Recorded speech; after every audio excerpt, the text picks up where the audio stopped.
University is probably not serving you. And at the start of this call, you mentioned that you could pursue something risky, you could drop out, pursue the business and everything. I think this is quite a common logical fallacy. This is very like a popular belief that's probably wrong. Oh no, like pursuing entrepreneurship is going to be risky. Compared to what? Like, where did that belief form from? Just somewhere we learned, we've heard, oh yeah, business is risky. It's like, okay, well let's make the baseline, shall we? Is getting a job not risky? Is there no risk at all for lots of people to lose their jobs? Didn't we just see this? Is there no risk at all for people to work jobs that they don't like? Isn't that very common? Is there no risk at all from them getting fired or not being able to even get micro promotions that match inflation? So technically they're literally getting like anti-promotions every year.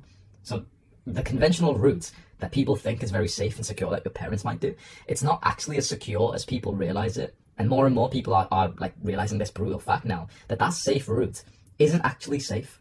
Like, it just depends whether or not you want to be the daddy who gets to control the variables or not.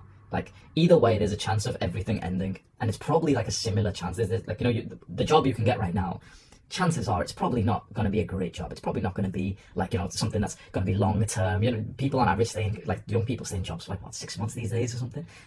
So at that point, you getting into a business and failing in the business, how is that even a bad thing?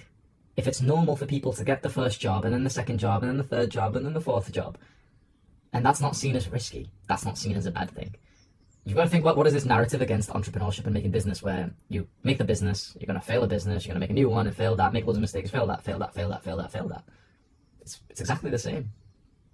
What I'd say, it just depends whether or not you want to be the employee or the employer. Now, everyone straight away, like bots, will say, yeah, the employer, yeah, that sounds cool. But actually take a second, because there's a lot of people who actually work better under someone else. It takes a hit to your ego. But for example, I think I'm quite good at being an entrepreneur.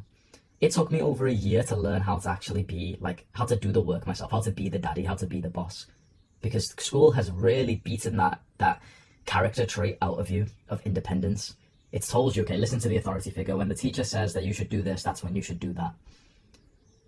And so suddenly you don't actually have the skill to do the work anymore. And it seems like you're picking up on this. You've got parts of your character which feels a bit like complacent. Like, if one of your teachers, it was an absolute requirement to build a business for a class, otherwise you'd fail, you'd probably go ahead and do it. But since it's not, it's a bit tricky to start because you're kept in complacency.